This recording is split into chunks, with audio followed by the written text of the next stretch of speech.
this is Vishal from Bhavna Education Hub. We will be continuing with our science and technology lectures that were going on. These are basically scheduled at important terms related to science and tech 2023 and 24. So continuing with it, अभी तक हमने कहाँ पे last हमारा topic था microbes वगैरह से deal कर रहे थे. ये एक नया टॉपिक आता है जो कि एक नया टर्म है जो भी न्यूज़ में था, watsonx.ai. ये साइंटिफिक टर्म्स होते हैं, न्यूज़ में होते हैं. जरूरी नहीं है आप इसको प्रोनाउंस करें, बोलें, बस एक नज़र मार लीजिए कि ऐसा कुछ भी आए तो आप वहाँ ऑप्शन पिक करें. क्योंकि प्री का एक अच्छा फायदा ये है, अगर आपने उस चीज़ को पहले पढ़ा है तो एमसीक्यू में उसको देखते आप आराम से तुरंत हिट कर सकते हैं. ठीक है, अब इसको वही संधि विच्छेद कर दीजिए, तोड़ दीजिए थोड़ा सा. watsonx.ai, तो यहाँ पे AI निकल के आ रहा है. ठीक है, तो इतना तो कॉमन सेंस है कि AI मतलब आर्टिफिशियल इंटेलिजेंस है. तो जो भी ये टर्म न्यूज़ में रहा हुआ कहीं ना कहीं आर्टिफिशियल इंटेलिजेंस से डील करता है. ठीक है, लेकिन एक बड़ी मजेदार बात है यहाँ पे. अब आपको लगेगा कि अगर ये टर्म न्यूज़ में था तो कोई ना कोई एआई रिलेटेड कोई सबमिट हुई होगी, मीट हुई होगी, वहां पे ये टर्म बोला गया होगा. या कई बार होता है कि इंडिया स्ट्रेटेजिकली किसी कंट्री जैसे इजराइल के साथ में, यूएस के साथ में कोई सबमिट होती, मीट होती है, हम लोग वो करते हैं और वहां पे एक डिक्लेरेशन आता है, जैसे दिल्ली डिक्लेरेशन है, वाशिंगटन डिक्लेरेशन है, और वहां पर हम कोई कुछ भी ऐसा साइन करते हैं मोयू टाइप का, तो ज्यादातर टर्म्स इस टाइप के तभी कॉइन होते हैं. और जब से मोदी जी, आपको पता है, एक्रोनिम्स इतने बने हैं कि उनको याद रखना मुश्किल हो जाता है. ठीक है, तो ये देखिए टर्म है. मजेदार बात ये है कि ये कॉइन कहां पे हुआ है, COP28 में. ठीक है, कॉप आपको पता है ये कॉन्फ्रेंस ऑफ पार्टीज क्या होता है, United nation framework convention of climate change, जो अराउंड 1992 के आसपास बना था. ठीक है, यूएनएफसीसी क्या कराता है कि हर साल आपके कॉप सबमिट कराता है, कॉन्फ्रेंस ऑफ पार्टीज. यहाँ दुनिया भर के देश मिलकर जो यूएनएफसीसी के मेंबर हैं, आपका United nation framework convention on climate change. ये अभी अपने ग्रीन हाउस की बात की थी, क्लाइमेट चेंज की बात की थी, इसीलिए बात की थी क्योंकि मुझे ये टॉपिक थोड़ा सा देखना था. ठीक है, तो क्लाइमेट चेंज से संबंधित हर साल एक कॉन्फ्रेंस ऑफ पार्टीज होती है. कॉन्फ्रेंस ऑफ पार्टीज मतलब पार्टी नहीं होती है.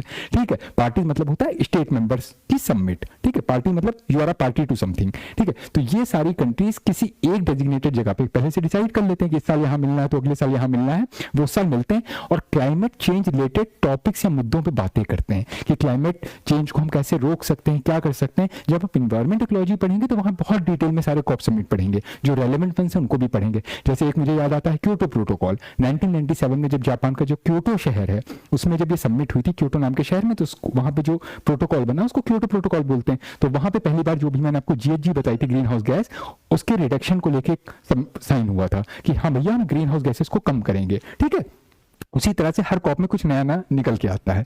तो मजेदार बात क्या है कि अभी 2023 दिसंबर में 9 to 10 के बीच में जब ये हुई थी, 9 to 11 में शायद हुआ था, एक बार चेक कर लीजिएगा.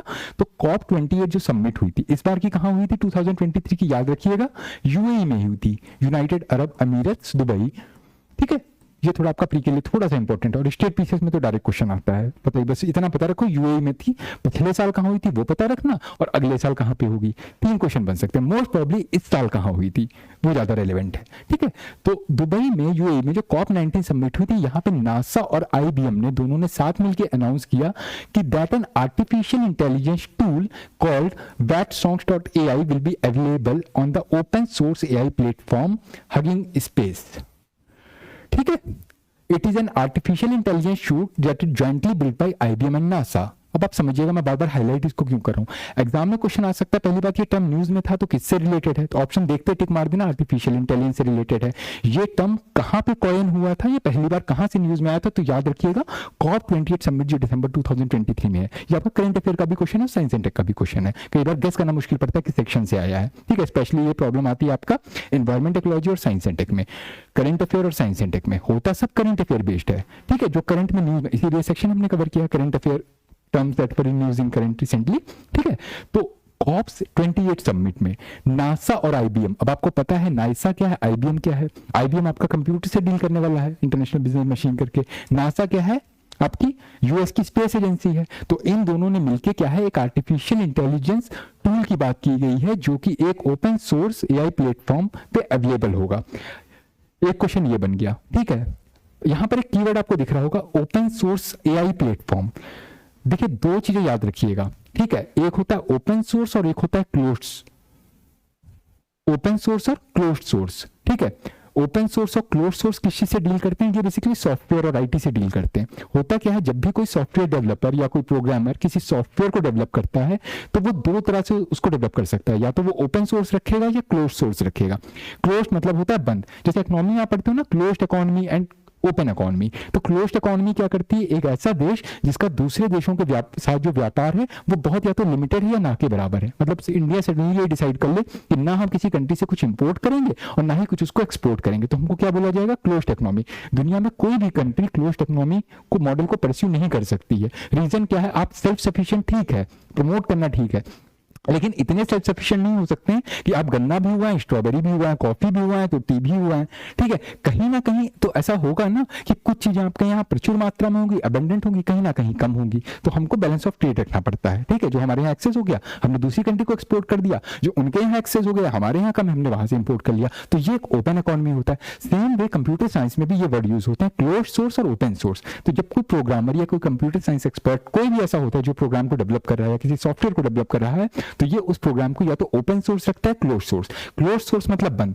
अगर वो क्लोज सोर्स है तो होता क्या है, जो उसका यूजर होगा या जो बाकी डेवलपर होंगे वो उसमें कुछ भी एडिटिंग या नहीं कर सकते हैं। जैसे एक से बहुत ही आसान भाषा में अगर मैं आपको समझाना चाहूं तो आपको पता होगा दो तरह की फाइल होती है, एक होती है डॉक फाइल होती है, एक पीडीएफ फाइल होती है, ओपन फाइल भी बोल देते हैं जैसे डॉक फाइल को। तो कई बार क्या होता है, जैसे मैंने फॉर एग्जांपल ये स्लाइड ही प्रिपेयर की आपको पढ़ाने के लिए, ठीक है, तो मेरे पास दो ऑप्शन है, या तो जिस फॉर्मेट में प्रिपेयर की मैंने उसको पीडीएफ में कन्वर्ट करके किसी को सेंड कर दिया। अब आपको पता है पीडीएफ को एडिट आप नहीं कर सकते हो, ठीक है, जिस फॉर्म में है बहुत ज्यादा आपने कर लिया, जैसे तैसे कोई ऐप यूज करके उसको कॉपी कर सकते हो, ये कर सकते हो, लेकिन उसमें एडिटिंग नहीं कर सकते हो आप, क्योंकि ये क्या है, क्लोज्ड है एक, ठीक है। जिस फॉर्म में दिया उस फॉर्म में ही आपको प्रेजेंट करना पड़ेगा। एक होता है ओपन, यानी कि डॉक फाइल हो गई, उसमें क्या होता है, मैंने किसी को ओपन फाइल भेजी, मैंने कहा भैया फॉन्ट वगैरह चेंज कर लेना, बुलेट्स वगैरह लगा लेना, इसको प्रेजेंटेबल बना लेना, कोई फिगर वगैरह है, तो ओपन है तभी तो अगला आदमी उसमें अपनी कलाकारी कर सकता है, इंजीनियरिंग कर सकता है उसमें, है ना। अगर बंद करके दे दूंगा तो कैसे कोई करेगा। तो एप्स के साथ भी यही होता है। तो कई सॉफ्टवेयर डेवलपर्स ऐसा करते हैं कि वो क्लोज्ड लेके चलते हैं, ठीक है, क्लोज्ड प्लेटफॉर्म। तो उसमें कोई भी यूजर उसमें कोई भी छेड़खानी नहीं कर सकता है, उसका ऑब्जेक्टिव नहीं बदल सकता है, नेचर नहीं बदल सकता है, ये एप्लीकेशन किस लिए यूज होगा वो नहीं बदल सकता, बस बना के दे दिया, बस वैसे ही काम करो। जैसे एक सिंपल एग्जांपल है क्लोज सोर्स का, आपके एप्पल आईफोन जो होते हैं, ठीक है, इसमें जो सॉफ्टवेयर आपके आईओएस सॉफ्टवेयर होते हैं ये क्लोज सोर्स प्लेटफॉर्म होते हैं, ठीक है। इसमें कोई भी मैनिपुलेशन नहीं कर सकता, कुछ भी चेंज जो वहां से बन गया ठीक है वैसे। आपने यहां तक देखा होगा, मतलब अगर आप आईओएस यूज कर रहे हो तो you won't be able to access many of the, मैं ये नहीं कह रहा पायरेटेड साइट यूज करिए। पायरेटेड साइट का मतलब होता है कि जो कि ऑथेंटिकेटेड नहीं है। बहुत सारे टॉरेंट हैं, मूवी डाउनलोड करने के लिए यूज करते हैं, सब कुछ करते हैं, जो फॉरेन कंट्री में बैन है,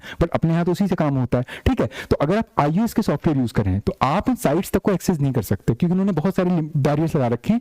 वो बेसिकली हैकिंग वगैरह को रोकने के लिए किया जाता है कि कोई आपके कोई भी जो हैकर है आपके फोन को ना हैक कर ले, तो आप कोई भी आपके फोन पे प्रॉब्लम ना हो, वायरस वगैरह ना है, इन्फेक्शन ना है, मतलब वो ठीक है, उनकी ओर से ठीक है। लेकिन यहाँ दिक्कत क्या होती है, पेयरिंग तक नहीं हो पाती कई बार। जैसे कई मेरे फ्रेंड्स हैं वही करते हैं कि ये फाइल दे दो वो फाइल दे दो, तो पेयरिंग बड़ी नाटक होता है, ठीक है। लेकिन जो एंड्रॉइड मॉडल है आपका, जैसे सैमसंग हो गया आपका या फिर एमआई हो गया, ये सब आपके ओपन सोर्स सॉफ्टवेयर यूज करते हैं। तो इसमें क्या होता है कि जो भी यूजर है वो अपने हिसाब से सॉफ्टवेयर को मॉड्यूलेट कर सकता है, चेंज कर सकता है, टेम्पर कर सकता है। इसके फायदे भी हैं, नुकसान भी हैं। तो बस आपको ये याद रखना कि ओपन सोर्स और क्लोज सोर्स जो होते हैं सॉफ्टवेयर में दो कैटेगरीज होती हैं। अब ध्यान रखिए ये टर्म न्यूज में क्यों था।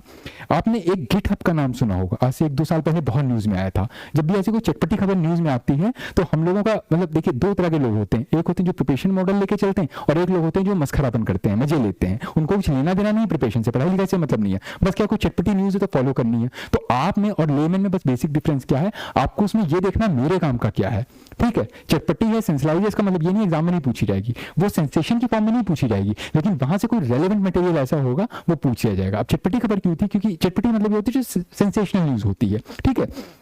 हुआ क्या था कि कुछ लोगों ने एक ऐसा ऐप डेवलप किया, गिटहब पे एक ओपन प्लेटफॉर्म हुआ करता था, वहां पे इन्होंने क्या किया था कि एक ऐसा प्लेटफॉर्म बनाया जहां पे कुछ फीमेल सेलिब्रिटीज स्पेशली, ठीक है, जो कि नाम किसी का नहीं लूंगा, आपने अगर सुनी होगी तो पता ही होगा आपको, ठीक है। तो कुछ फीमेल सेलिब्रिटीज की मॉर्फ फोटोज और वीडियोस को वहां पे डालते थे और उसको डिजिटल प्लेटफॉर्म को यूज करते हुए उसकी सेलिंग करते थे। अब वो जो सेलिब्रिटीज थे वो उसमें स्कैम इन्वॉल्व नहीं थे, मतलब ऐसा नहीं था कि उन्होंने ऑनलाइन सेल कर दी, ऑनलाइन उनकी बोलियां लगा रहे हैं आप, जैसे ह्यूमन ट्रैफिकिंग मार्केट में होती है तो वो लोग अवेलेबल है, ऐसा कुछ नहीं था। लेकिन ये कहते हैं किसी को डिफेम करना होता है, ठीक है। जैसे फॉर एग्जांपल मैं ही हूं, और इमेजिन कर लीजिए कोई ऊट पटांग की साइट पे कोई मेरी फोटो लगा दे, मेरे बारे में ऊट पटांग लिख दे कि आई एम फॉर सेल और समथिंग लाइक दैट, ठीक है, तो मुझे तो पता भी नहीं होगा ना, लेकिन मेरी तो आप डिफेमेशन करो कहीं ना कहीं। तो ये सब किया गया था गिटहब, और वो बेसिकली कम्युनिटी को टारगेट किया गया था, ठीक है। उसमें बहुत सारे अरेस्ट हुए थे, एटीएस वगैरह ने बहुत लोगों को अरेस्ट किया गया था। जैसे भी डीप फेक उस दिन आपको बता रहा था, डीप फेक का न्यूज हुआ था, अभी कुछ ही दिन पहले वो बंदा अरेस्ट हुआ है जिसने उस फीमेल एक्ट्रेस का एक बॉलीवुड की बहुत अच्छी फीमेल एक्ट्रेस है, बेसिकली वो साउथ से आती हैं, नाम पता ही होगा आपको, उनकी एक मॉक फोटो चला दी थी, ठीक है, वो फेक वीडियो था, डीप फेक से क्रिएट किया गया था, वो भी बंदा अरेस्ट हुआ। तो डीप फेक न्यूज में ध्यान रखिएगा, पहले भी बताया था। तो सेम वे में जो ओपन सोर्स होते हैं वो उसके कॉन्सिक्वेंसेज ज्यादा होते हैं, वो खतरनाक इसलिए होते हैं कि वो यूजर फ्रेंडली तो होते हैं, आप उसको मॉड्यूलेट कर सकते हो, अपने वे में चेंज कर सकते हो, अमेंड कर सकते हो, जो भी आपका ऑब्जेक्टिव है उसे आप फुलफिल करने के लिए उसको अपने वे में घुमा फिरा सकते हो। बट दिक्कत क्या है कि यहाँ पे रिस्पॉन्सिबिलिटी नहीं फिक्स हो पाती है। देखिए हर तरह के लोग हैं ना समाज में, कुछ लोग अच्छे अच्छे कामों के लिए चीजों को बनाते हैं और ज्यादातर खुराफाती लोग होते हैं। तो ओपन सोर्स की सबसे बड़ी दिक्कत यही है जो गिटहब में हुआ था, ठीक है, तो बस इतना ध्यान रखिएगा। तो ये क्या है जो आपका पर्टिकुलर जो आपका ओपन एआई टूल बनाया गया है, ये ध्यान रखिएगा, ये क्लोज सोर्स नहीं है, ओपन सोर्स है, यानी it might be prone to misuse. Open source का मतलब ये होता है प्रोन टू मिसयूज, लेकिन ये नहीं है कि गलत है। ये अच्छा किया क्यों जाता है, आप सोचोगे इतनी दिक्कत है तो ओपन सोर्स कर क्यों रहे हैं, क्लोज सोर्स क्यों नहीं कर रहे हैं? क्योंकि एक चीज होती है डेमोक्रेसी, एक चीज होती है डिसेंट्रलाइजेशन, ठीक है। जब आप IR 4.0 पढ़ोगे तो वहां पे एक चीज आपको बताऊंगा, या इंटरनेट टेक्नोलॉजी जब आपको पढ़ाऊंगा तो वहां होता है वेब 3.0। जो इंटरनेट टेक्नोलॉजी की जो स्टेजेस हैं उनको हमने वेब 1.0, वेब 2.0 और वेब 3.0 में मतलब सेग्रीगेट किया हुआ है। तो अब इससे होता क्या है, एक सिंपल सी आपको चीज बताता हूं। जैसे जब इंटरनेट शुरू में आया था तो आप किसी भी फाइल को अगर गूगल से एक्सेस करते थे या कुछ भी आप पढ़ना चाह रहे हो तो क्या आप उसमें चेंजेस कर सकते थे? आप नहीं कर सकते थे। जिस फॉर्म में इंटरनेट पे अवेलेबल है बस क्या है PDF फॉर्मेट में उसको पढ़ लो, आप उसमें कुछ कर नहीं सकते। फिर धीरे धीरे क्या हुआ, उनको खोलते चले गए, डिसेंट्रलाइज करते चले गए। जैसे गूगल है आज की डेट में, एक ओपन सोर्स है, आप वहां पे जाइए कुछ भी एडिट कर दीजिए, ठीक है। सेम वे में जैसे फेसबुक है, सोशल मीडिया है, आपको क्या लगता है फेसबुक है, टिकटॉक है, इंस्टाग्राम है, ये सब इतने वायरल क्यों है, इतने ट्रेंडिंग क्यों है? रीजन क्या है, इन्होंने डेमोक्रेटिक डिसेंट्रलाइजेशन की पॉलिसी पे काम किया है। जब आप लोगों को कंज्यूमर की जगह पार्टिसिपेंट बना देते हो तो ऑब्वियस सी बात है किसी भी चीज में लोगों का इंटरेस्ट जग जाता है। जैसे पॉलिटिक्स में इंडिया में लोगों को इतना इंटरेस्ट क्यों है? क्योंकि यहाँ पे डेमोक्रेटिक डिसेंट्रलाइजेशन है, ठीक है। हर आदमी हर टॉपिक के बारे में अपने विचार रखता है और जब से सोशल मीडिया है तब से उस विचारों को व्यक्त भी करता है और खुलेआम व्यक्त करता है। कई बार उससे लॉ एंड ऑर्डर की प्रॉब्लम हो जाती है, इतना नहीं डेमोक्रेसी होनी चाहिए। लेकिन हाँ, आर्टिकल 19 जो है आपका freedom of speech and expression देता है, वहां पे एक क्लॉज लगा हुआ है ना, ठीक है, कुछ लिमिटेशन लगी हुई है ना, taking into consideration the public law and order. लेकिन लोग लॉ एंड ऑर्डर को भूल जाते हैं। तो कहने का मतलब यह है, डेमोक्रेसी का मतलब या डिसेंट्रलाइजेशन का मतलब यही होता है to increase the public participation. और यही चीज आपकी इंटरनेट टेक्नोलॉजी पे भी लागू होती है। जब इंटरनेट शुरू में आया था तो उनका एक पर्पस था, ऑब्जेक्टिव था, या वो एक ही मतलब मॉड्यूलस ऑपरेंडी पे काम कर रहे थे कि हम लोग सर्वज्ञ हैं, हमको सब कुछ आता है। जिन्होंने कुछ बनाया है वो लोग प्रोड्यूसर हैं और जो नीचे वाले फूड चेन के नीचे वाले लोग हैं वो कंज्यूमर हैं। तो we are the givers and we are the takers. हमने उनको प्रोवाइड करा दिया, उनका काम है उसे पढ़ो समझो और ठीक है, तुम्हें समझ में आए तो ठीक, ना समझ में आए तो ठीक। जैसे लेट्स से फॉर एग्जांपल ये जो क्लास है इसको आप क्या कहोगे, ओपन सोर्स है या क्लोज सोर्स है? ये एक क्लोज सोर्स है and there is a reason because of the certain timing issue. लेकिन जो हमारे नेक्स्ट के सेशन होंगे उनको हम ओपन सोर्स कर देंगे, मतलब लाइव कर देंगे। अभी आपको खुद ही मतलब समझ में आ जाएगा।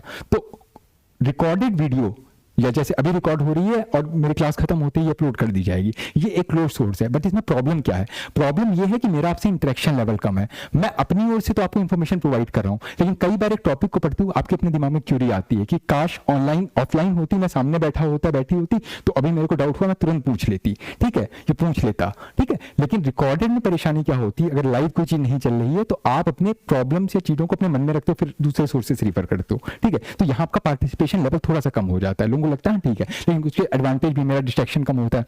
वरना कुछ लोग फालतू के कमेंट करना शुरू कर देंगे। मेरा मतलब है डिस्ट्रैक्शन, आप जानते ही हो, आप लोग भी हो, मैं भी उसमें आता हूं, मैंने भी बहुत सारे अटेंड किया, मुझे भी प्रॉब्लम पता है। क्योंकि कई बार टीचर डिस्ट्रैक्ट हो जाता है। मैं बार बार अगर पढ़ा रहा हूं, मैं वही चीज कमेंट सेक्शन में देख रहा हूं, किसी ने अब्यूज करना शुरू कर दिया, किसी ने तारीफ करनी शुरू कर दी, डिस्ट्रैक्शन होता है कहीं ना कहीं, ठीक है। कुल मिला के डेमोक्रेटिक डिसेंट्रलाइजेशन के फायदे भी हैं, नुकसान भी हैं। मैं आपको बस ये बताना चाह रहा था, ठीक है। तो ओपन और क्लोज तो बहुत अच्छे से समझ गए होंगे कि एक लाइव सेशन जो होता है वो ओपन सोर्स होता है और जो क्लोज रिकॉर्डेड सेशन होता है वो एक क्लोज्ड होता है कि मैंने इंफॉर्मेशन प्रोवाइड कर दी। तो इंटरनेट टेक्नोलॉजी में भी यही हुआ था। जब शुरू में आई थी तो वो एक क्लोज सोर्स हुआ करती थी, बस आपको वो इंफॉर्मेशन प्रोवाइड करते थे। लेकिन अब जब वेब 3.0 की बातें हो रही, वेब 2.0 आया तो इसको ओपन सोर्स कर दिया गया। ओपन सोर्स में क्या होता है, जैसे फेसबुक है, आपको क्या लगता है फेसबुक का जितना भी मैटर है, जितना भी डेटा है, जितनी भी चीजें वो प्रोवाइड करते हैं, वो क्या आपका जकरबर्ग क्रिएट करता है, ठीक है। या इंस्टाग्राम को वैसे उसने टेक ओवर कर लिया तो इंस्टाग्राम पे जितनी रील है क्या वो बनाता है, ठीक है। या वहां पे 8-10 लोग उसके वहां पे बैठे हुए हैं, वो सारी रील्स बना के डालते हैं कि नहीं भैया आप करो। आपको पता है ब्रॉडकास्टिंग और कम्युनिकेशन में बेसिक डिफरेंस क्या होता है? देयर आर टू वर्ड्स ना इन कम्युनिकेशन, एक होती है ब्रॉडकास्टिंग और एक होता है कम्युनिकेशन, ठीक है। ब्रॉडकास्टिंग मतलब क्या होता है, जैसे अपने दादा वादा से पूछेगा, पुराने थोड़े जनरेशन के लोग जब हो, तो वहां पे क्या होता था कि एक रेडियो है या टेलीविजन है, वहां पर एक न्यूज रीडर आता था, वो आया, वो अपनी न्यूज प्रिपेयर करके आया और उसने खटखट खटखट पढ़नी शुरू कर दी, ठीक है, 5-10 पॉइंट तैयार किए, उसने बोल के चला गया। आपके मन में कोई क्वेरी है, डाउट है, डिबेट करना चाहते कि नहीं तुम गलत बोल रहे हो, मेरे ये व्यूज हैं, आप नहीं कर सकते हो, तो उनको लगता था कि people are not ready for democratic participation, ठीक है, और इतनी टेक्नोलॉजी भी उस समय नहीं थी, तो उसे आप ब्रॉडकास्ट कहोगे। ये भी जो सेशन चल रहा है एक तरह का ब्रॉडकास्ट है कि मैंने एक इंफॉर्मेशन पास कर दी, वन वे कम्युनिकेशन। और कम्युनिकेशन क्या होता है, कम्युनिकेशन हो जाए तब दो लोग आमने सामने बैठ के, आमने सामने नहीं भी हैं, ऑनलाइन भी हैं, कुछ भी हैं, तो उनके बीच में इंटरेक्शन हो रहा है, तो कम्युनिकेशन हमेशा फायदेमंद होता है। तो कई बार फीड पता चलते हैं, कई बार अपनी कमियां पता चलती हैं, जैसे कोई न्यूज रीडर है, आज की डेट में न्यूज रीडिंग या डिबेट कैसी होती है, ठीक है, जैसे यूट्यूब पे है, कमेंट सेक्शन खुला है, वहां डिबेट चल रही है, कोई पार्टिसिपेंट उसने कोई बेवकूफी बड़ी बात बोल दी, तो उसमें जो लोग मतलब व्यूअर्स हैं वो उसको तुरंत टोक देंगे वहां पे कि नहीं नहीं आपने जो कहा है वो गलत कहा है, आपको अपोलॉजी करनी चाहिए, अपोलोजाइज करना चाहिए उस चीज के लिए। तो यहाँ पे डेमोक्रेटिक डिसेंट्रलाइजेशन बहुत इंपॉर्टेंट हो जाता है। अब इंटरनेट को और कम्युनिकेशन को रिलेट करने की कोशिश करिए कि पहले का जो इंटरनेट था ये क्लोज सोर्स था, ये सिर्फ आपको इंफॉर्मेशन प्रोवाइड करता था। अभी का इंटरनेट जो है वेब 3.0 पे जब हम जा रहे हैं तो ये डेमोक्रेटिकली ओपन होता जा रहा है। आप फेसबुक देखिए, वहां पे क्या है, न्यूज क्रिएटर कौन है ये बताइए, ठीक है, या क्रिएटर कौन है, जो आजकल इन्फ्लुएंसर एक वर्ड चलता है, ठीक है, हाँ कि आपको नहीं यूज करना, मैं वैसे बता रहा हूं, आपको नहीं कीवर्ड सुने होंगे कहीं ना कहीं, ठीक है। Content creator, what do you mean by content creator? Close system में जो कंटेंट क्रिएटर होता है वो बहुत ही, ये कहते नहीं है, हिस्टोरियन टाइप का बंदा होगा या अपनी फील्ड का एक्सपर्ट होगा, वो आएगा अपने 5-6 पॉइंट और उसे दुनिया से कोई मतलब नहीं, मैंने जो कह दिया वही ब्रह्म सत्य है, ठीक है, that kind of the thing happen होती है। लेकिन जब डेमोक्रेटिक डिसेंट्रलाइजेशन होता है तो जो अभी तक कंज्यूमर थे वो अब क्या हो जाते हैं, क्रिएटर बन जाते हैं। फेसबुक या किसी भी आप सोशल मीडिया पे चले जाइए तो वहां आपको दिखेगा, हालांकि नुकसान भी है, हर कोई अपने कंटेंट क्रिएट कर रहा है, कुछ भी अनाप शनाप डाले जा रहा है, कोई रेगुलेशन नहीं, वो एक अलग चीज है, डिसएडवांटेज। आप अभी पॉजिटिव एस्पेक्ट की बात करते हैं, डिसएडवांटेज नहीं, एडवांटेज की बात करते हैं। एडवांटेज ये है कि हर कोई उसमें पार्टिसिपेंट की फीलिंग लेता है कि I am also participating in that process. इसीलिए आज की डेट में सोशल मीडिया साइट्स इतनी सक्सेसफुल हैं, क्योंकि those who were earlier the consumers they have now become the producers. अब ये लोग कंटेंट क्रिएट कर रहे हैं। आज की डेट में हालत ये हो गई है, कोई बहुत अच्छा ब्लॉग लिखा जाता है, like I was also using a blogging site, ठीक है, on earlier I was using on many like Twitter पे तो पर लिमिटेशन है, ठीक है, वेब पेजेस हैं, वहाँ पे आप जा सकते हैं, बहुत सारे ब्लॉग वर्ल्ड प्रेस करके आता है, वहाँ पे मैं ब्लॉगिंग कर रहा था, ठीक है, तो वहाँ पर आप ब्लॉग लिख के लंबे लंबे आर्टिकल्स अपने डाल सकते हो। तो यानी कि कहने का मतलब है आज से कई साल पहले मुझे अपॉर्चुनिटी नहीं मिलती या आपको नहीं मिलती, आज की डेट में आप सोशल मीडिया पे जाके बहुत अच्छा सा ब्लॉग लिख के डाल सकते हो, और अगर वो किसी की नजर में आ गया, कोई जर्नलिस्ट हो सकता है, कोई बहुत ही रिस्पेक्टेबल पर्सन है, तो आपको उसको पब्लिश भी करा देगा, ठीक है। तो कहीं ना कहीं पार्टिसिपेंट बनने से लोगों का इंटरेस्ट बढ़ता है। तो वेब 3.0 या इंटरनेट में भी यही चीजें आती हैं, ठीक है, तो ये ध्यान रखिएगा। तो ओपन सोर्स मेरे ख्याल से क्लियर हो चुका होगा, उससे रिलेटेड जितनी चीजें हैं, ठीक है। तो अब समझिए ये वाला जो आपका ओपन टूल बना है, एआई ओपन टूल है, इसका यूटिलिटी क्या है भाई? बनाया है अगर नासा ने और आईबीएम ने मिलकर, तो किसी रीजन से बनाया होगा। नासा किस चीज से डील करता है? स्पेस साइंस से डील करता है बेसिकली, है ना, सैटेलाइट से और एवरीथिंग लाइक दैट। और आईबीएम आपका किससे डील करता है? कंप्यूटर साइंस से डील करता है, आपको पता है, बिजनेस में मतलब कंप्यूटर्स, मतलब वही माइक्रोसॉफ्ट, गूगल, आईबीएम बेसिकली वही है ना, कंप्यूटर रिलेटेड आपकी कंपनी है, ठीक है। अब आप समझिए अगर दोनों कोलैबोरेट कर रहे हैं तो क्या हो सकता है कि नासा की स्पेस साइंस और आईबीएम की कंप्यूटर साइंस, ये दोनों चीजें मर्ज कर रही हैं, तो ऑब्जेक्टिव भी कुछ ऐसा ही होगा। It will help the users to monitor the earth from space. Space मतलब नासा, और मॉनिटर द अर्थ, अर्थ को कैसे मॉनिटर करोगे? स्पेस को सैटेलाइट से जोड़ के, रिले कम्युनिकेशन वगैरह, कंप्यूटर साइंस, आईबीएम आ जाता है। Measuring the environmental changes that have already happened while also making predictions about the future. यानी कहीं ना कहीं मैं इतनी देर से आपसे एनवायरमेंट की बातें, ग्लोबल वार्मिंग की, क्लाइमेट चेंज की इसीलिए कर रहा था क्योंकि एनवायरमेंट आपके लिए बहुत इंपॉर्टेंट हो जाता है साइंस इंडेक्स से, और उससे जुड़ी हर चीज इंपॉर्टेंट है। यानी एनवायरमेंट यानी कि साइंस टेक में भी आप कॉप को पढ़ रहे हो, ठीक है, जो कि आपका एनवायरमेंट टेक्नोलॉजी का पार्ट है। इसलिए ध्यान रखिएगा कि यहाँ पे कोई भी चीज आप बिल्कुल सेग्रीगेशन या आइसोलेशन में नहीं पढ़ते, हर चीज इंटरलिंक है।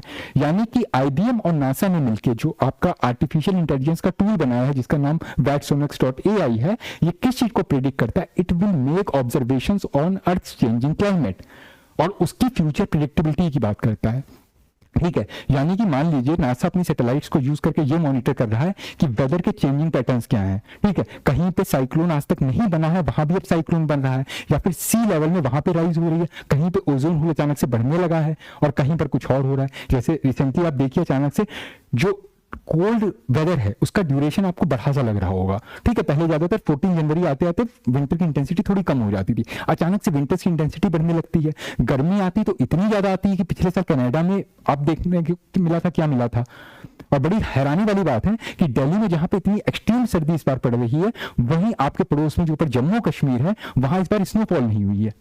इसको आप क्या कहेंगे? इसको क्लाइमेट चेंज का ही तो रिपरकशन कहिए। ये फैक्ट है, स्टेटेड फैक्ट है, and some environmentalist are very much concerned about it कि व्हाट इज द रीजन कि दिल्ली में इतनी एक्सट्रीम ठंड पड़ रही है कि यहाँ स्नोफॉल होते होते बचा है। समझ लीजिए कोहरा खत्म होने का नाम नहीं ले रहा है, बस लगता बर्फ ही जमनी बची है, ठीक है। और वहीं आपके ऊपर जो जम्मू कश्मीर है, जहां रियलिटी में वास्तव में एक्सट्रीम ठंड होती है, साल भर होती है, ठीक है। आप ऊपर का एरिया देखिए, पूरा का पूरा हिमालय से भरा पड़ा है, नीचे की वैली की नहीं बात कर रहा हूँ मैं, नॉर्मली बात कर रहा हूँ, ठीक है। कश्मीर में स्नोफॉल ही नहीं है इस साल, तो सोचने की बात है ना। इनफैक्ट जो हिमालयन स्टेट है वहां पर भी स्नोफॉल देखने को बहुत कम मिल रही है, ठीक है, और लगता है दिल्ली में हो जाएगी। तो ये क्लाइमेट चेंज की वजह से हो रहा है, वेदर पैटर्न चेंज होता है। और ना वेदर और क्लाइमेट में डिफरेंस होता है। वेदर एक बहुत ही छोटी जगह से बहुत ही सीमित समय का जो भी पैटर्न होता है, मतलब वायुमंडल से संबंधित, आपके आस पड़ोस के एनवायरमेंट संबंधित, उससे डील करता है। और क्लाइमेट समझ लीजिए 10-20 हजार साल में एक बार बदलता है। तो क्लाइमेट चेंज अगर होता है तो आप समझ लीजिए फिर या तो मानव सभ्यता आएगी या खत्म हो जाएगी। डायनासोरस की जगह ह्यूमंस आ जाएंगे, ह्यूमंस की जगह फिर डायनासोरस आ जाएंगे। आइस एज का खत्म होना क्लाइमेट चेंज था। आइस एज थी पहली पूरी दुनिया पे, देखिए जब अर्थ बनी थी तो पूरा आपको पता ही लावा सब वो होने लगा था, सॉलिडिफाई होने लगा था, टेम्परेचर बिल्कुल कम हो गया था, तो पूरी दुनिया पे बर्फ जमा थी, उसको आइस एज बोलते थे। फिर क्या हुआ, धीरे धीरे गर्मी बढ़ी, बर्फ पिघलनी शुरू हो गई। और क्लाइमेट चेंज एक बार एक कॉन्टिन्यूअस प्रोसेस है, एक बार ये शुरू हो जाती है तो खत्म होने का फिर नाम नहीं लेती है, ठीक है। It is a continuous process. तो इसलिए मनाइए कि जब तक क्लाइमेट चेंज नहीं हो रहा है। तो कुल मिला के ये जो आपका AI ऐप है, ये किस चीज को मॉनिटर करेगा? अर्थ में होने वाले इन्वायरमेंटल चेंजेस को मॉनिटर करेगा through the usage of satellites, जो कि आपके नासा डिप्लॉयड हैं, ठीक है।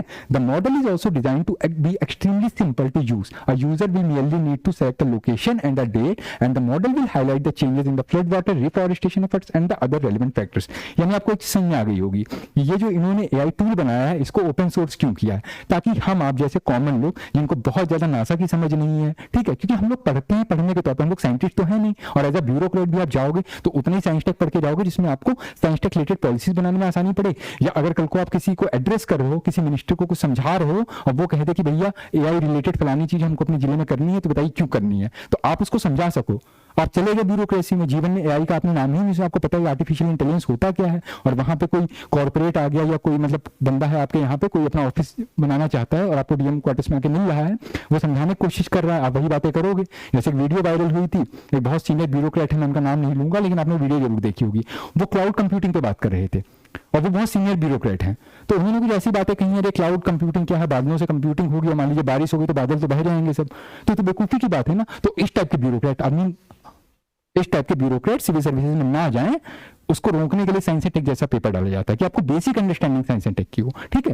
तो ओपन सोर्स इसलिए यूजफुल है कि हम आप जैसे जो नॉर्मल लोग हैं वो भी इस ऐप का यूज करके जो एनवायरमेंटल चेंजेस हैं, जो ये लोग फ्यूचर प्रेडिक्शन वगैरह कर रहे हैं या जो भी मतलब वेदर स्टडी कर रहे हैं, उसको समझ सकें। अब हम कैसे समझेंगे? इसमें कहा बहुत ही सिंपल यूजर फ्रेंडली बनाया जाएगा इसको। इसमें आपको लोकेशन और डेट को सिलेक्ट करना है और वो आपको पूरा का पूरा वहां पे सब प्रोवाइड कर देगा कि यहाँ की ह्यूमिडिटी कितनी है, यहाँ का फ्लड लेवल कितना है, बारिश होने के चांसेस कितने, सूखा पड़ने वाला तो क्यों पड़ने वाला है। यानी कि कहीं ना कहीं लोगों को एनवायरमेंट रिलेटेड जागरूक बनाने की भी एक कोशिश है। बहुत अच्छा इनिशिएटिव है ये। न्यूज क्यों इंपॉर्टेंट है? अगर प्री में डायरेक्टली क्वेश्चन नहीं भी पूछा जाता है तो याद रखिएगा आपका मेंस में भी साइंस एंड टेक का पेपर होता है, वहां पर आप इस इंफॉर्मेशन का यूज कर सकते हैं। क्योंकि कई बार आपसे सजेशन पूछे जाते हैं, कई बार पूछे जाते हैं व्हाट आर योर सजेशंस, या अभी अपकमिंग डेवलपमेंट क्या है क्लाइमेट चेंज को रोकने के लिए, तो आप इसको इन योर आंसर्स और इन योर ऐसे में भी आपको पता है क्लाइमेट चेंज रिलेटेड घुमा फिरा के पूछा जाता है। पीसीएस के लिए फेवरेट है, यूपीएससी तो फिलोसफिकल एसेस पे चला गया, उसके लिए हम अलग से वर्कशॉप कराएंगे, लेकिन थोड़ा सा ध्यान रखिएगा, ठीक है। इसलिए टॉपिक बहुत इंपॉर्टेंट था।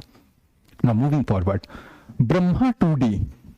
अब दिमाग में ये तो नहीं आ रहा ब्रह्मा 2D सुन के कि ये ब्रह्मपुत्र नदी से रिलेटेड है। एक चीज ये हो सकती है, या अगर आप ज्यादा थोड़े से धार्मिक उससे आते हैं तो ब्रह्मा आते ही दिमाग में आ जाए कि नहीं लगता है कोई 2D, क्योंकि 2D लगा हुआ है कि कोई ब्रह्मा जी का मंदिर तो ऐसा नहीं है कि 2D डिजाइन में क्रिएट करने की कोशिश हो रही है ग्राफिन का यूज करके, ऐसा कुछ भी नहीं है, ठीक है। अब आप देखिए कि ऑब्वियस सी बात है, ब्रह्मा है, जैसे ब्रह्मोस है, तो ब्रह्मोस सुनते दिमाग में क्या हिट करता है?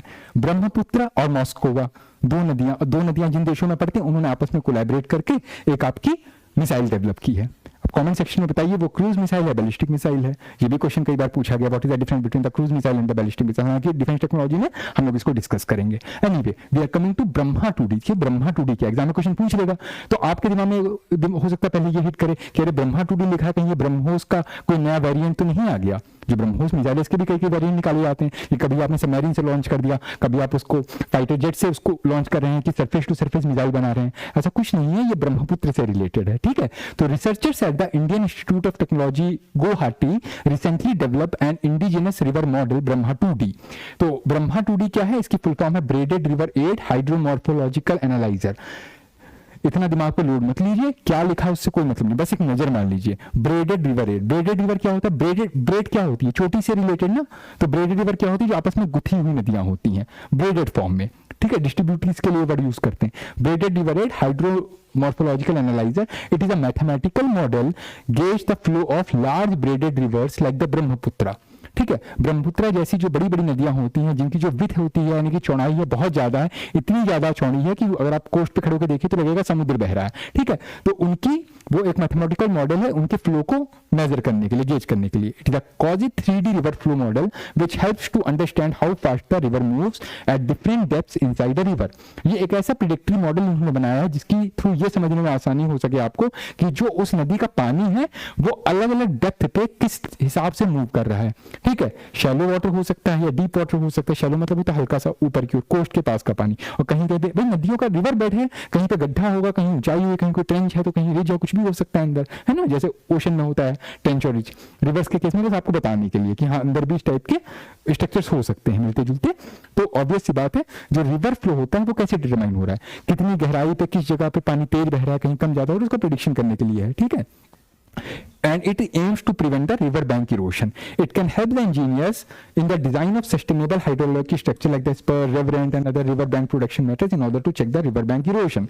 बार बार ये वर्ड आ रहा है river bank erosion, यानी कहीं ना कहीं जो ब्रह्मा 2D मॉडल बनाया गया है या ये जो भी आपने इन्होंने मतलब एनालाइजर है, मैथमेटिकल मॉडल है, ठीक है, इसका ऑब्जेक्टिव क्या है, somewhere to check river bank erosion, यानी कहां पे रिवर तेजी से बह रहा है, कहां कम बह रहा है। अगर हमें इसका प्रेडिक्शन मिल जाएगा तो हमें जो फ्लड इरोजन होता है, आपको पता है फ्लड्स जो होते हैं दो तीन तरह के होते हैं, रिवराइन फ्लड्स हो सकते हैं, फ्लड्स पढ़ा होगा ना डिजास्टर मैनेजमेंट वगैरह, या अगर क्लास होती है तो मैं ही बता दूंगा आपको, अगर मेरी क्लास होती है या जो भी फैकल्टी आपको क्लास लेगी वो आपको एक्सप्लेन कर देगी। डिजास्टर मैनेजमेंट टॉपिक आता है कि फ्लड्स कितने तरह के होते हैं, लेकिन थोड़ा सा सेक्शन साइंस एंड टेक में भी आ जाता है। ठीक है, फ्लड्स या तो फ्लैश फ्लड हो सकते हैं। फ्लैश फ्लड क्या होते हैं, क्लाउड बर्स्ट की वजह से होते हैं, जैसे पहाड़ों पे या ऊंची जगहों पे एकदम से बादल है, आपको पता है ये तैर रहे हैं, अब एकदम से कहते हैं बादल का फटना, तो बादल फटना ऐसा नहीं भड़ाम से हुआ पटाखे जैसे फट गया, ऐसा नहीं होता है। जब अचानक से बहुत हैवी मात्रा में रेनफॉल होने लगती है उसको हम क्लाउड बर्स्ट बोल देते हैं, हैवी रेनफॉल।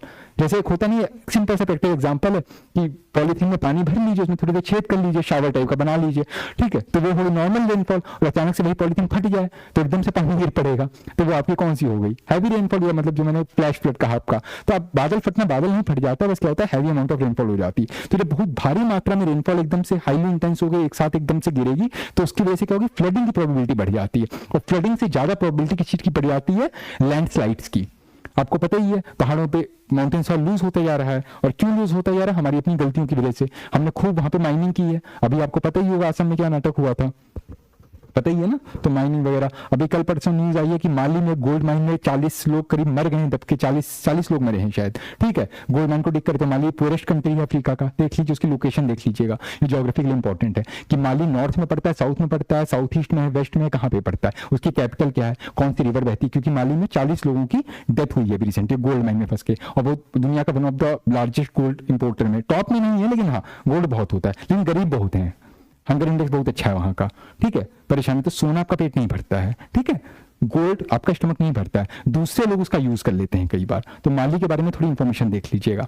एनीवे, तो कहने का मतलब यहाँ पे क्या था, हाँ मैं फ्लड्स के बारे में आपको बता रहा था। तो फ्लड्स कितने तरह के होते हैं, तो जैसे फ्लैश फ्लड आपको बताया कि जैसे क्लाउड बर्स्ट वगैरह की, या हाइयर टेरेन पे, या रिवर की जो अप स्ट्रीम होती है, ऊपर की तरफ होती है, वहां पे जब बारिश बहुत ज्यादा होती है, तेजी से होती है, तो कई बार अपने साथ साथ माउंटेनियस सॉयल और मतलब आसपास की चीजों को, और पता है माउंटेन में किस टाइप के कंस्ट्रक्शन होते हैं आजकल टूरिज्म को बढ़ाने के लिए, जैसे भी चारधाम प्रोजेक्ट चल रहा था, मैं उसको कंडेम क्रिटिसाइज नहीं कर रहा हूँ, बस उसके रिपरकशन बता रहा हूँ। मैं खुद अभी केदारनाथ पे गया था, तो मैंने देखा वहां पे उन्होंने पूरे रास्ते में डायनामाइट लगा रखे हैं, तो क्या है उसको पुल बना रहे हैं, तो कहीं पे पहाड़ तोड़ रहे हैं। जब आप माउंटेन को तोड़ोगे, उसको बार बार सड़कें बनाने के लिए, इंफ्रास्ट्रक्चर क्रिएट करने के लिए, माउंटेन सॉइल को लूज करोगे, पहले ही वहां वेजिटेशन बहुत कम होता है, तो जो थोड़ा बहुत पेड़ लगे भी हैं जो उसके माउंटेनियस सॉइल को मानते हैं उनको भी तोड़ोगे, तो जब थोड़ी सी भी रेनफॉल होगी या नॉर्मल भी होगा तो माउंटेन में लैंडस्लाइड तो होगी।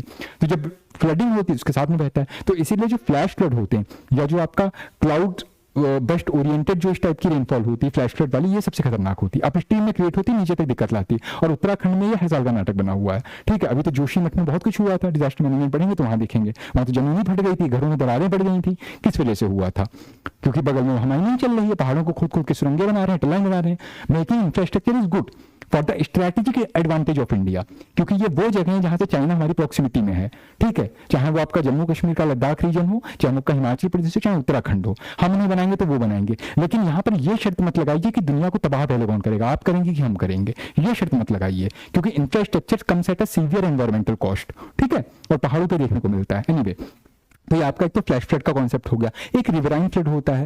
फ्लैश फ्लड की वजह से जब जल स्तर बढ़ने लगता है नदियों का, तो वो आसपास के बैंक्स को बिल्कुल तोड़ देता है, तबाह कर देता है। तो ये आपका रिवर फ्लड होता है, ठीक है। और एक आपका कोस्टल फ्लड भी होता है, जैसे जब सी लेवल राइज होने लगता है, ग्लोबल वार्मिंग की वजह से कह लीजिए, क्लाइमेट चेंज की वजह से कह लीजिए, या ग्लेशियर मेल्टडाउन बढ़ने की वजह से होता है। बहुत सारे रीजन होते हैं। या कई बार क्या होता है, जब सी वेव्स आती हैं, सतह से टकरा रही हैं लगातार, सुनामीज वगैरह जनरेट होती है। सुनामी वैसे क्यों जनरेट होती है, कमेंट सेक्शन में बता सकते हैं आप लोग, क्योंकि लाइव इंटरेक्शन नहीं तो मुझे अभी पता नहीं चल पाएगा, but still you can reply to it. Tsunami क्यों होती है? सुनामी और अर्थक्वेक में ऐसा क्या डिफरेंस है? अर्थक्वेक अगर जमीन पे हुआ तो अर्थक्वेक है, और वही अर्थक्वेक अगर समुद्र के नीचे हो गया तो वो सिर्फ सतह को नहीं हिलाता है, अपने साथ साथ में उसके ऊपर जो वाटर है उसमें भी वेव्स जनरेट कर देता है। तो वहां पे क्या होता है, वेव्स ऐसे से शुरू होती हैं, जैसे जैसे वो सतह की ओर आती है उनकी इंटेंसिटी बढ़ने लगती है, ऊपर आती है तो सुनामी बन जाती है। यानी अर्थक्वेक अगर जमीन पे हुआ तो वो अर्थक्वेक रहेगा, और वही अर्थक्वेक अगर वो समुद्र के नीचे हुआ है, ओशन बेड पे हुआ है, या फिर मान लीजिए कोई मीटियर आ गया, ठीक है, ऊपर से कोई हिमखंड आके गिर गया, मतलब हिमखंड बोल रहा हूँ, जो ऊपर का जो मीटर अच्छा वगैरह गिरते हैं, मतलब कहीं ना कहीं ओशनिक वाटर में किसी भी लेवल की अगर डिस्प्लेसमेंट होगी because of any volcanic eruption, समुद्र के अंदर भी वॉल्केनिक होते हैं, वॉल्केनिक इरप्शन होते रहते हैं, अर्थक्वेक होते रहते हैं। अर्थक्वेक क्या होता है? वही सतह की मूवमेंट, ठीक है, अंदर से लावा मैग्मा निकलता है झटके से, ठीक है, फिजर बन जाते हैं, जो भी रीजन है। तो वॉल्केनिक इरप्शन हो सकता है, अर्थक्वेक हो सकता है, कुछ भी। तो उसकी वजह से जो ओशनिक बेस में मूवमेंट होती है वो सुनामी ले आती है। तो इस सुनामी की वजह से भी कभी कभी ओशन फ्लडिंग हो जाती है, ठीक है। तो ब्रह्मपुत्र जैसी रिवर्स में, अब समझिए ब्रह्मपुत्र में फ्लडिंग क्यों बढ़ती जा रही है। कई बार आपने न्यूज पढ़ी होगी कि China is trying to divert the waters of Brahmaputra. अब ब्रह्मपुत्र का कभी फ्लो देखिएगा, ब्रह्मपुत्र पे बार बार क्वेश्चन पूछा गया। अच्छा याद रखिएगा, ब्रह्मपुत्र भारत की इकलौती नदी है। Brahmaputra is the only river of India which is named after, मतलब अगर आप कह दें मेल फीमेल की बात नहीं है, ब्रह्मपुत्र ब्रह्मा का पुत्र, ये पहला मास्कुलिन नेम है किसी रिवर का। वरना भारत में जितनी भी नदियां हैं उनको फेमाइन करके रखा गया है, ठीक है। नदी को हम लोग माता यानी कि गिवर मानते हैं। माता का मतलब होता है someone who provides something, giver, ठीक है, देता पिता भी है, लेकिन माँ को हम नेचर में ऐसे ही पर्सनिफाई करते हैं। तो भारत में जितनी भी नदियां, चाहे वो नर्मदा हो, गोदावरी हो, उनको आपने हमने जो उनको पर्सनलाइज कर रखा है, ठीक है, पर्सोनिफिकेशन उनका जो कर रखा है, जैसे आपने कोई मैथोलॉजिकल सीरियल भी देखा होगा, तो गंगा मैया है, नर्मदा मैया है, सबको देवी रूप में पूजा जाता है, यानी कि फेमाइन रूप में पूजा जाता है। ब्रह्मपुत्र इकलौती नदी है जिसको मेल रूप में पूजा जाता है, ठीक है, मतलब मैस्कुलिनिटी उससे अटैच है। बस पता होना चाहिए आर्ट एंड कल्चर के लिए, और कोई बात नहीं है, ठीक है। एनीवे, तो ब्रह्मपुत्र का जो कोर्स है वो बड़ा अजीब सा है। ब्रह्मपुत्र का क्रेसेंट ऐसे के चक्र बना देता है, मतलब घूम जाता है यहाँ से, ठीक है, हिमालय से। तो इस पे क्वेश्चन यूपीएससी कई बार पूछ चुका है, उसको थोड़ा सा ध्यान रखिएगा। कहाँ से राइज करती है? चेनलिंग ग्लेशियर से, फिर ऐसे जो घूमती आती है, और यहाँ पे दिहांग दिपांग करके वैली पड़ती है अरुणाचल प्रदेश में, ठीक है। इसीलिए उसको दिहांग नाम से भी, दिहांग दिबांग नाम से जाना जाता है। ब्रह्मपुत्र के नाम बदलते रहते हैं। ब्रह्मपुत्र का नाम क्या है? ब्रह्मपुत्र का तिब्बत में और उधर चाइना में जब उधर बहती है तो उसका नाम है सैंगपो, PSANGPO। क्योंकि आप ब्रह्मा 2D के बारे में पढ़ते हैं, ब्रह्मपुत्र के बारे में पढ़ते हैं, तो ध्यान रखिए अगर ये साइंस टेक में क्वेश्चन नहीं आया तो ज्योग्राफी में ब्रह्मपुत्र की फॉर्म में कहीं ना कहीं से आ जाएगा। और Brahmaputra is one of the favourite reverse of UPSC, the other being Godavari. इन्होंने गोदावरी से बहुत क्वेश्चन पूछे हैं, इन्होंने कृष्णा से बहुत क्वेश्चन पूछे। इतने गंगा से नहीं पूछते जितने ये साउथ की गंगा, दक्षिण गंगा कौन सी है, ठीक है, बूढ़ी गंगा कौन सी है, दक्षिण की गंगा कौन सी है, गंगाज ऑफ द साउथ कौन सी है। कावेरी के लिए भी होता है ना दक्षिण की गंगा और दक्षिण गंगा, थोड़ा ध्यान रखिएगा, ठीक है। और क्या बोल रहा था, या ब्रह्मपुत्र, तो ब्रह्मपुत्र का जो चाइनीज और तिब्बत में नेम है वो है सैंगपो, ठीक है। ये नदी जब तक तिब्बत में बहेगी तब तक इसको सैंगपो बोलेंगे, द प्यूरिफायर इसका मतलब होता है। और ये नदी जब ऐसे करके आती है और आपके इधर अरुणाचल प्रदेश में घुसती है तो उसका नाम दिहांग दिबांग हो जाता है, ठीक है। फिर जब ये असम में घुसती है तब इसको ब्रह्मपुत्र बोलते हैं, और जैसे ही असम से बांग्लादेश में एंटर करती है वहां पर इसका नाम क्या हो जाता है? पद्मा या मेघना या जमुना? ऑप्शन में डालिए, ठीक है। फिलहाल उसके बाद ये गंगा से मर्ज कर जाती है और ये पद्मा मेघना के नाम से नीचे बहने लगती है। अब तक तो आपको पता ही चल गया होगा इसको क्या कहते हैं, ठीक है। एनीवे, तो ब्रह्मपुत्र से रिलेटेड थोड़े से फैक्ट याद रखिएगा। अपार्ट फ्रॉम दैट जितनी भी ट्रिब्यूटरीज ब्रह्मा में आती हैं, ब्रह्मपुत्र में आती हैं, ठीक है, लेफ्ट बैंक ट्रिब्यूटरीज और द राइट बैंक ट्रिब्यूटरीज, ठीक है। जैसे लोहित है, लोहित भी एक नदी है, तो देख लीजिएगा कौन सी ट्रिब्यूटरी है, ठीक है। तो ये सब थोड़ा सा देख लीजिएगा। Anyway, after Brahma 2D, moving on to एक्सीलरोमीटर्स।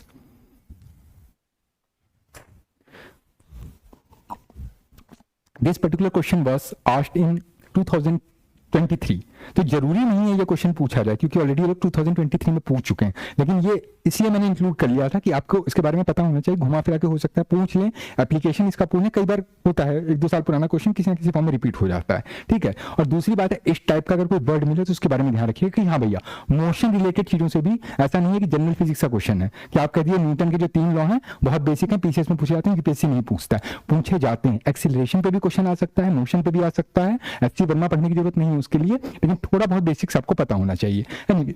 तो the word accelerometer was in news, direct question था और 4 ऑप्शन दिए थे कि बताइए जो एक्सीलरोमीटर है, 3 ऑप्शन थे इसके, ठीक है। क्यों कभी डिस्कस करेंगे तो वहां पे देख लेंगे। तो एक्सीलरोमीटर का फॉलोइंग में से कौन सा एप्लीकेशन है या नहीं है, इस पे क्वेश्चन था। उन्होंने 3 एप्लीकेशन एक्सीलरोमीटर के दिए हुए थे, ठीक है, और कहा था कि इनमें से कौन से 3 काम है जो एक्सीलरोमीटर कर सकता है या नहीं कर सकता है। तो आपको पता तो होना चाहिए एक्सीलरोमीटर होता क्या है। तो यहाँ 2 वर्ड हैं, एक है एक्सीलरो और एक है मीटर। मीटर का मतलब क्या होता है? मीटर एक तो लेंथ की यूनिट तो है ही, अपार्ट फ्रॉम दैट मीटर मतलब किसी को जब आपको जैसे होता नहीं है गैल्वेनोमीटर हो गया, ठीक है, एमीटर हो गया, कोई भी ऐसा मीटर लगा मतलब मेजरिंग डिवाइस होगा, ठीक है। और यहाँ क्या लगा? एक्सीलरो मतलब रिलेटेड टू एक्सीलरेशन, और एक्सीलरेशन क्या होता है? Change in velocity with respect to time, यानी मोशन ऑफ द बॉडी। तो एक्सीलरेशन कहीं ना कहीं मोशन से डील करता है। तो क्या कोई ऐसा डिवाइस है जो किसी चीज के मोशन को डिटेक्ट कर रहा है? शायद वही हो सकता है, देख लेते हैं। They are the devices to measure the vibration और acceleration of motion of a structure, यानी जैसा मैंने भी कहा आपसे, मीटर मतलब होता है कोई डिवाइस, किसी चीज की मेजरिंग यूनिट, ठीक है, मेजर करने के लिए कोई इंस्ट्रूमेंट बनाया हुआ है, ठीक है। तो एक्सीलरोमीटर क्या होता है? ये एक ऐसा डिवाइस होता है that measures the kind of acceleration और द वाइब्रेशन और the motion of a structure. They have a transducer that converts the mechanical force caused by the vibration और a change in motion into an electrical current using the piezoelectric effect. छोटे पर होंगे तो आपने छोटी मोटी क्लासों में जैसे होता है नहीं, साइंस के मॉडल्स बनाने होते थे, तो कई बार आपने बनाया होगा, चुटकी बजाओ तो लाइट जलने लगेगी, ठीक है, मतलब चुटकी बजाएंगे, हाथ ताली बजाएंगे तो इससे क्या होगा? साउंड वाइब्रेशन क्रिएट होगा। उसकी वजह से क्या होगा? वहां पे कुछ आप लोग यूज कर लेते थे, मतलब उस सेंसिटिव को वो मतलब प्रोसेस करते थे, इलेक्ट्रिक सिग्नल में कन्वर्ट करते थे और अलार्म बजने लगता था, ठीक है। आप समझ रहे बात को? तो मतलब इस टाइप के हम लोग अलार्म क्लॉक टाइप की चीजें बनाते रहते थे। तो कहीं ना कहीं एक्सीलरोमीटर भी उसी तरह का डिवाइस है। ये क्या करता है? किसी भी चीज में होने वाले मोशन को, देखो मोशन होगा तो वाइब्रेशन होगा। जैसे मैंने पेन पकड़ा, मैं अचानक से इसको ड्रॉप कर दूं तो ऑब्वियस सी बात है मुझे तो नहीं सुनाई दे रहा है, लेकिन अगर कोई बहुत ही सेंसिटिव इंस्ट्रूमेंट यहाँ पे लगा है तो इस पेन में होने वाले जो पार्टिकल्स के मोशन है, इससे वाइब्रेशन जनरेट होता है, एयर में भी होता है, इसमें भी होता है, उस मोशन को डिटेक्ट कर लेगा, ठीक है। और वहां अलार्म लगा होगा, कुछ भी होगा, बजने लगेगा, ऐसा कुछ होगा। आगे देखिए क्या होता है, यहाँ अलार्म नहीं बजता है, यहाँ पे कुछ और होता है, यहाँ प्रोटेक्शन प्रोवाइड करता है एक्चुअली में।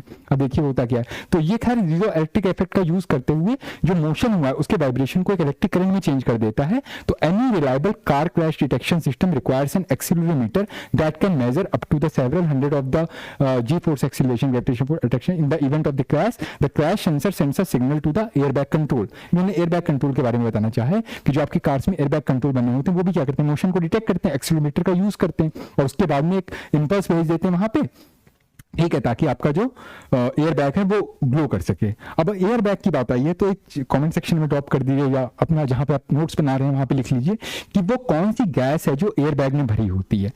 पहले से तो गैस ऑब्वियसली बात है भरी नहीं होगी, क्योंकि आपको पता है वो अंदर रहता है, अचानक से ग्लो कर जाता है, अचानक से फूल जाता है। एयर बैग का कॉन्सेप्ट यही होता है कि किसी भी रीजन से आपकी कार अगर क्रैश हो गई है, अचानक से हिट हो गई है, तो अचानक से जैसे आपको शॉक लगे तो आप आगे स्टीयरिंग पे या आगे किसी भी चीज पे भिड़े नहीं, आपका समझ रहे हैं ना कि लड़े पता लगा गाड़ी शीशा तोड़ते हुए आगे निकल गए। तो सीट बेल्ट लगाने की अलग चीज है, एयर बैग होना भी आगे जरूरी है, ठीक है। तो एयर बैग अचानक से फूलती मतलब उसके अंदर कोई गैस होगी, तो वो गैस कौन सी हो सकती है? हीलियम होती है, आर्गॉन होती है, क्रिप्टन होती है, जियॉन होती है, रेडॉन होती है, कौन सी होती है? नाइट्रोजन तो नहीं होती है कहीं, तो पहले से तो भरी नहीं होती है। तो ऐसा हो सकता है 2 टैबलेट उसके अंदर पड़े होंगे, कुछ ऐसा केमिकल पड़ा होगा जो अचानक से आपस में रिएक्ट करके नाइट्रोजन गैस बना दे। तो उसका नाम देख लीजिएगा कि ये क्वेश्चन नहीं तो कोई और सही कुछ तो आ ही सकता है ना। तो the control unit triggers the inflation device which generates the nitrogen gas, as I said just now, उसमें जो गैस होती है ध्यान रखिएगा नाइट्रोजन गैस होती है, पहले से तो भरी नहीं होती है, तो वो कौन सी चीज होती है जिसकी वजह से नाइट्रोजन बनती है? Sodium azide Na3 and potassium nitrate, ये दो चीजें उसके अंदर पहले से प्रेजेंट रहती है जिनके रिएक्शन से नाइट्रोजन गैस तुरंत रिलीज हो जाती है। यानी एक्सेलेरोमीटर कहीं ना कहीं ये काम क्या करता है, एयर बैग में तो उसकी एप्लीकेशन पाई जाती है। ठीक है, पहली चीज ये थी। आगे देखिए, सोडियम एजाइड के बारे में बस थोड़ा सा लिख लिया था, आप स्क्रीनशॉट ले सकते हैं। ठीक है, sodium azide is best known as the chemical found in the automobile airbags. An electrical change triggered by the automobile impact the sodium azide to explode and convert the nitrogen gas inside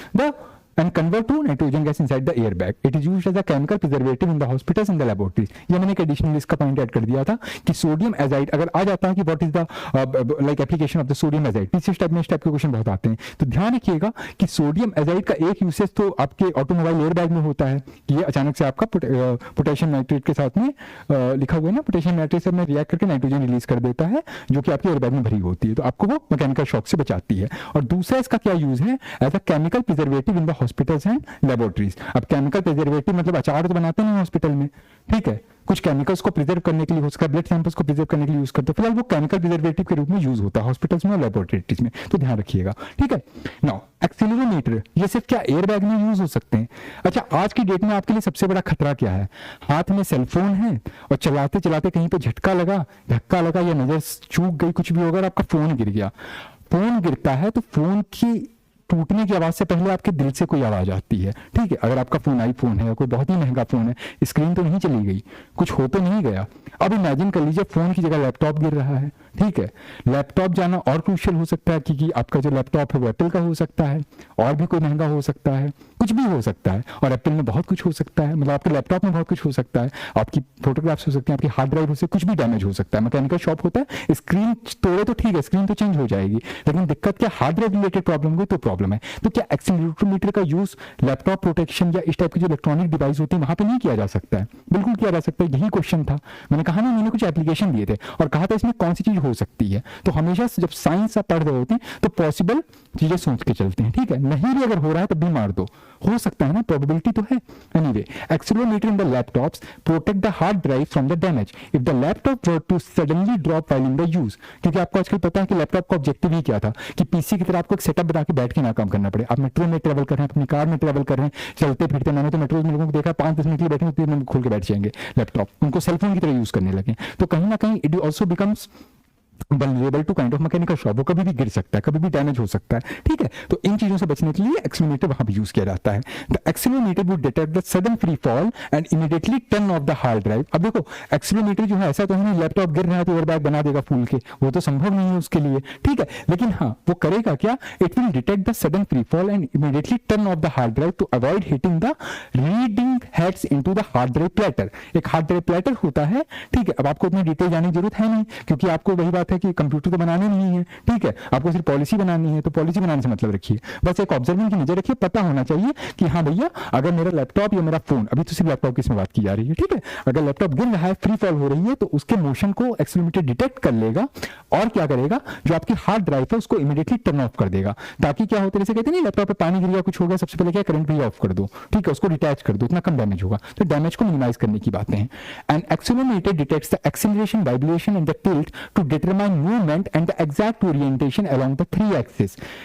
Apps used this smartphone sensor to determine whether your phone is in portrait or in landscape orientation. It can also tell if your phone screen is facing upward या downward. यानी अगर आप phone में accelerometer को use कर रहे हैं तो उसका यूज ये भी है कि आपका जो फोन है वो लैंडस्केप मोड में है कि पोर्ट्रेट मोड में है, या ये भी बता सकता है कि फ्लैट स्क्रीन अपवर्ड या डाउनवर्ड है। आपको इससे क्या होता है, होता कुछ नहीं, तीसरा ऑप्शन यही था, यही लाइन लिखी हुई थी कि इसका जो एक्सीलरोमीटर का यूज है, एक तो लैपटॉप वाले ने दिया था, एयरबैग का दिया था, और तीसरी यही एग्जैक्ट लाइन लिखी हुई थी कि this accelerometer, this apps use the smartphone sensor to determine whether your phone is in portrait or landscape orientation. It can also tell whether the screen is facing upright या downright. वो motion को detect करता है, ऐसे ऐसे आप कर रहे हो ना, लैंडस्केप में कर रहे हो, पोर्ट्रेट में कर रहे हो, तो मोशन को डिटेक्ट कर लेगा, बता देगा। बस इतना इसका यूज है। अपार्ट फ्रॉम दैट इसमें कुछ ज्यादा यूजफुल नहीं है।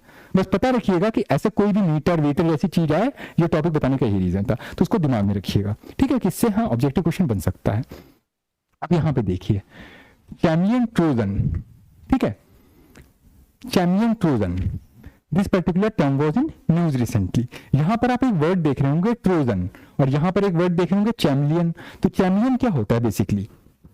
गिरगिट, गिरगिट की तरह रंग बदलने वाला, चैम्लियन डिस्गाइज करने वाला। गिरगिट का मतलब सिर्फ रंग बदलना नहीं होता है कि समय देख के परिस्थितियों के अनुकूल होकर रंग बदलना। कई लोग भी गिरगिट होते हैं, समय देख के परिस्थितियां बदल के खुद को चेंज कर लेते हैं। लेकिन गिरगिट को या चैम्लियन को नेचर ने ये ट्रेट इसलिए नहीं दिया था, ठीक है। उसने नेचर जो है वो आपको कोई ट्रेट देता है तो किसी रीजन से देता है, वो डिसेप्शन के लिए दिया था, डिसेप्टिव होने के लिए दिया था। बोलते हैं कि चमगादड़ जहां पे बैठता है वो वहां की परिस्थितियों के अनुकूल अपने आप को ढाल लेता है ताकि कोई भी प्रेडेटर उसका शिकार न कर सके। नेचर में जब आप इन्वायरमेंट इकोलॉजी पढ़ोगे तो पढ़ोगे ही बहुत सारे ऐसे स्पीसीज पाए जाते हैं जिनको अलग अलग तरह के डिफेंस मैकेनिज्म दे रखे हैं। जैसे कोई ऐसा स्पीसीज होगा, शाही, शाही के कांटे सुना होगा, उसके कांटे लगे होते हैं, तो अगर उनका कोई भी प्रीडेटर अटैक करता है तो वो कांटे छोड़ देते हैं। फ्रॉग का प्रीडेटर, फ्रॉग का डिफेंस मैकेनिज्म आपको पता है क्या होता है? उसकी बॉडी बहुत शाइनी होती है, स्मूदी होती है, फ्लूइड टाइप का होता है। यानी अगर आप उसे पकड़ने की कोशिश करोगे, मैंने कोशिश नहीं की है बट वो पढ़ा है मैंने, आप ट्राई करके देख लेना कि मेढक जब भाग रहा हो आप उसे पकड़ने की कोशिश करिए तो कई बार उसकी बॉडी इतनी मतलब स्मूथ होती, स्लिपरी होती है, आप उसे पकड़ नहीं पाओगे। और पकड़ भी पाओगे तो वो एक्सक्रीट कर देता है, तुरंत एक्सक्रीट कर देगा कि आप घिना के उसे छोड़ दो, यार गंदा चीज है छोड़ो है इसको। तो ये उसका डिफेंस मैकेनिज्म है। तो नेचर ने हर स्पीसीज को कहीं ना कोई डिफेंस मैकेनिज्म दिया। तो चैम्पियन को डिसेप्शन का मैकेनिज्म दिया, अपने स्किन कलर को चेंज कर लेना, ठीक है। आपको पता ही है आर्मी मैन भी इस तरह के डिसेप्शन को यूज करते हैं, है ना, कैमियन वाले को नहीं, ठीक है। उस तरह के कैमोफ्लेग एक वर्ड वहां पे यूज होता है, ठीक है। तो एनीवे कैमियन ट्रोजन ये वर्ड न्यूज में था। और क्यों न्यूज में था कि आप ध्यान रखिएगा कि ट्रोजन क्या होता है। ट्रोजन एक मालवेयर होता है। तो वहां पे आपको ध्यान रखना है कि मालवेयर क्या होता है या ट्रोजन क्या होता है। पहली बात तो यहाँ पे लिखा है कि चैम्पियन ट्रोजन, तो ऑब्वियस सी बात है ये चैम्पियन जो है एक तरह का ट्रोजन है। ट्रोजन है मतलब ये मालवेयर है। मालवेयर क्या होते हैं? मालवेयर ये हालांकि आईसीटी में आपको पढ़ाया जाएगा, जब इंटरनेट एंड कम्युनिकेशन टेक्नोलॉजी होगा वहां साइबर अटैक वगैरह होंगे, वहां पे वायरसेस बताए जाएंगे तो वहां पे मालवेयर बताएगा। मैं बस आपको थोड़ी सी इंफॉर्मेशन के लिए बता देता हूं। मालवेयर, ठीक है, कोई भी ऐसा एप्लीकेशन या कोई भी ऐसा वायरस जो आपके कंप्यूटर सिस्टम को इन्फेक्ट कर रहा है, वो दिखा कुछ और रहा है लेकिन वो है कुछ और। वो ऐसा शो कर रहा है कि नहीं वो आपके फोन के लिए या आपके सिस्टम के लिए बड़ा यूजफुल है, लेकिन एक बार आप उसे इंस्टॉल कर लेते हैं या वो किसी मीडियम से आपके किसी भी इलेक्ट्रॉनिक डिवाइस में आ जाता है, स्पेशली कंप्यूटर और द फोन, वो आपके पूरे फोन को इन्फेक्ट कर देता है। इसको मालवेयर बोलते हैं। ये एक तरह का कंप्यूटर वायरस होता है और कई तरह के होते हैं। उनमें से जो सबसे इंपॉर्टेंट होता है उसे हम ट्रोजन कहते हैं। ट्रोजन समझिएगा। ट्रोजन समझने के लिए आपको थोड़ा सा मैं हिस्ट्री पे ले जाना चाहूंगा, पूरी कहानी नहीं बताऊंगा लेकिन बड़ा ही इंटरेस्टिंग एक वॉर हुआ था। आपने शायद एक मूवी देखी होगी, ट्रॉय, ब्रैड पिट की थी और बाकी एक्टर्स के नाम मुझे ऐसे याद नहीं है but very good movie was there. उसका नाम ही ट्रॉय था। ये एक प्रॉपर हिस्टोरिकल कहानी है, गप नहीं है, चुटकुला नहीं है, ये एक हिस्टोरिकल रिकॉर्ड है, ठीक है। वहां पर एक वर्ड एक्लीज हील भी आता है, आपने कई बार ये प्रोवर्ब सुना होगा, एक्लीज हील। जैसे हमारे यहाँ महाभारत में कहानी आती है दुर्योधन की कि उसकी मदर ने जब उसको काफी टाइम बाद गांधारी ने अपनी आंखों से पट्टी उठाई और दुर्योधन को देखा, उसकी पूरी जो बॉडी थी वो पत्थर की बन गई, लेकिन क्योंकि उसने अपने वेस्ट पार्ट को कवर कर लिया था तो वो पार्ट उसका पत्थर का नहीं बना, वो स्ट्रॉन्ग नहीं हो पाया। तो जब उसका भीम से युद्ध हो रहा था तो कृष्ण ने इशारा किया, श्री कृष्ण ने इशारा किया कि इनका आप जो गदे का प्रहार कर रहे हो वो कमर या वेस्ट पे करिए। तो उन्होंने कहा क्योंकि वो स्टोन का बाकी का उसका स्टोन का नहीं हो गया था, स्टोन जैसा स्ट्रांग हो गया था। एक्लीज से रिलेशन क्या है? रिलेशन कुछ नहीं है, रिलेशन यही है कि ऐसी कमजोरियों को हम एक्लीज हील बोलते हैं। यानी आप पूरे बहुत स्ट्रांग हो और एक छोटी सी चीज, एक कमी आप में अखड़ जाए, जैसे आपने हेलमेट पहना है, ठीक है, और जो आपकी आंखें वो देखने के लिए खुली हुई है और किसी ने सामने से तीर चला दिया, आपने मीम देखा होगा, और वो तीर कहीं हेलमेट में ना आके आपकी बॉडी में ना आके वो सीधे उसी छह से गुस्सा आपकी आंख फोड़ दे। तो ये जो ओपनिंग थी आई कि ये एक्लीज हिल है। और एक्लीज हिल ये वर्ड कहां से आता है? ट्रॉय के वॉर से आता है। एक्लीज एक बहुत बड़ा युद्ध हुआ था, उस मूवी में ब्रैड पिट ने वो रोल किया था। तो वहां बताते हैं कि जब वो छोटा था तो उसकी मदर ने उसको ऐसे, कहते हैं बच्चे को पैर से ऐसे पकड़ के उठा देते हैं, तो उसकी मदर ने उसको ऐसे पैर से पकड़ के उठाया था और वहां एक नदी बहती थी जिसमें बहुत सारे आयुर्वेदिक गुण थे, ऐसा माना जाता था अगर आपने उस नदी में डिप कर लिया तो आपकी बॉडी बहुत स्ट्रांग हो जाएगी। तो उसकी मदर ने पैर से पकड़ा, उसको डिप करा दिया तो उसकी पूरी बॉडी स्ट्रांग हो गई। लेकिन वो जो पैर का हिस्सा था, जैसे ऐसे एंकल जो होता है यहाँ से पकड़ा हुआ था उसने, जहां पैर पहनी जाती है, ठीक है, तो उसकी मदर का हाथ वहां पे था, तो वो हिस्सा कमजोर रह गया। तो बाद में जब वॉर हुआ था तो ओपोनेंट ने वहीं पे उसके मतलब एरो मार दिया था, तो वहीं पे हिट हुआ था। तो एक्लीज हिल एक प्रोवर्ब की तरह यूज होता है आपकी इंग्लिश में, आप इसे कहीं भी यूज कर सकते हो। जैसे आप इंटरव्यू देने जा रहे हो, आपने सब कुछ पढ़ लिया, सब कुछ पढ़ गया, लेकिन एक दिन पहले एक स्पेस मिशन लॉन्च हुआ था, आपको लगा रहा यार आज की न्यूज से थोड़ी ना पूछेगा, या कल की न्यूज थी यार स्पेस मिशन छोड़ो यार बाद में देख लूंगा, ठीक है, और उसने पहला क्वेश्चन ही पूछ लिया कि कल का न्यूज़पेपर पढ़ा था, और आपने बाकायदा अपने हॉबी में लिख भी रखा था कि staying in touch with the current topics, मेरा न्यूज़पेपर पढ़ना मेरी हॉबी है, ठीक है, लिख भी बैठे हो और वहां पढ़ के भी नहीं गए। तो ये जो एक न्यूज़ है ये आपके लिए एक्लीज हिल बन सकती है, आपके लिए बहुत डैमेजिंग हो सकती है। आप जाके वहां बोल दी मैं सत्यवादी हरीशचंद्र हूँ, ठीक है, और अपनी सीवी में या अपने आप में जो डॉक्यूमेंट सबमिट किए हैं वहां पे कोई ऐसी चीज मेंशन कर दी है, ठीक है, जो एग्जिस्ट नहीं करती, तो आपके लिए एक्लीज हिल बन जाएगा। मतलब पूरी तरह से तैयार हो, एक कमी को छोड़ देना। आपने साइंस का पेपर दिया है, ठीक है, मान के चलिए, और एक सेक्शन आपने सेगमेंट छोड़ दिया कि पिछले 10 सालों से यहाँ पे क्वेश्चन नहीं पूछा गया था, इलेक्ट्रॉनिक्स बहुत कम क्वेश्चन पूछे जाते हैं, और साइंस एंड टेक से एक ही क्वेश्चन उस साल आया और वो आ गया एलईडी स्क्रीन पे, तो ये एलईडी स्क्रीन आपके लिए एक्लीज हिल बन सकती है, क्योंकि प्री में एक एक क्वेश्चन मैटर करता है, ठीक है, एक एक क्वेश्चन छोड़ दिया, एक एक ऑप्शन मैटर करता है, ठीक है। तो कहने का मतलब क्या है, ट्रोजन, एक्लीज हिल को छोड़ दिया, ट्रोजन पे आ जाइए। तो वो जो वॉर हुआ था वहां पहली बार ये ट्रोजन वर्ड सुनने में आया था। अब हुआ कुछ नहीं था, एक राजा था, एक रानी थी, उसके 2 बच्चे थे, ठीक है, दोनों बच्चे एक दूसरे राजा की पार्टी में जाते हैं, वो राजा बूढ़ा था, उसकी एक यंग वाइफ थी, तो जो दोनों बच्चे जाते हैं उसमें से बड़ा भाई जो था वो मैरिड था, लेकिन जो छोटा भाई था ये बड़ा मतलब उस टाइप का था, मतलब यहाँ देखा वहां देखा, जो अच्छा लगा उसे उठा लाया, that kind of the thing. तो जो छोटा वाला बेटा था, ये शादीशुदा जो मैरिड यंग मतलब महारानी थी, ये उनको अपने प्यार व्यार में मतलब जो भी इनका इन्वॉल्वमेंट हुआ था वो ट्रैप करता है या वो इन्वॉल्व हो जाती है इससे, और जब ये लोग रिटर्न हो रहे थे उस पार्टी से, तो ये उस बूढ़े राजा की यंग मतलब जो महारानी थी इनको लेके अपने साथ अपने राज्य में लौट आता है। इससे चिढ़ के जो बूढ़ा राजा था वो अपनी सेना लेता है और इस पे अटैक कर देता है। ये बहुत फेमस एक हिस्ट्री में वॉर हुआ था जिसको वॉर ऑफ ट्रॉय बोलते हैं, और ये जो राजकुमारी थी इनका नाम हेलेना था, ठीक है। अब इन पे वॉर हुआ था, अब हेलेना महारानी तो आके अंदर बैठ गई, लेकिन लड़ाई कौन लड़ रहा था, दोनों भाई लड़ रहे थे, ठीक है।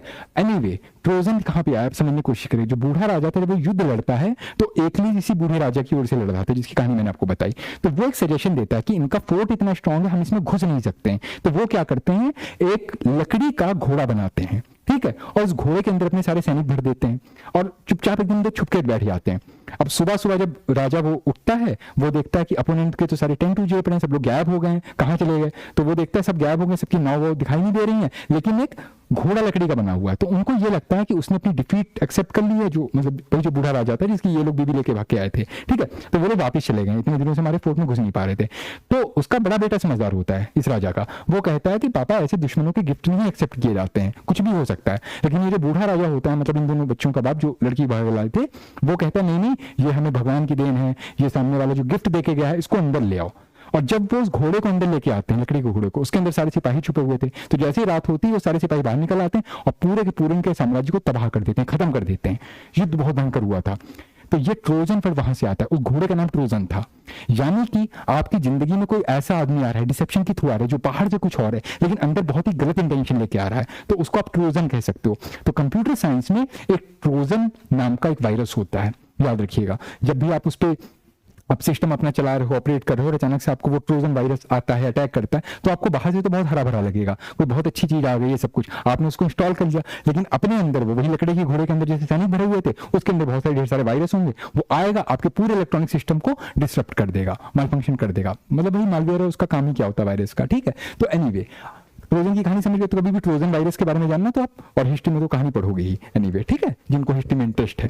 तो एनीवे तो चैमियन ट्रोजन, यानी कि चैमियन ट्रोजन नाम का एक कंप्यूटर वायरस है, नॉर्मल वायरस नहीं है। ट्रोजन कहीं भी हो समझ जाना कंप्यूटर वायरस है, ठीक है। ट्रोजन प्रॉपर कंप्यूटर वायरस को ही बोल, मतलब कंप्यूटर वायरस का एक मालवेयर होता है जिसको ट्रोजन वायरस, कहानी वहां से आई थी।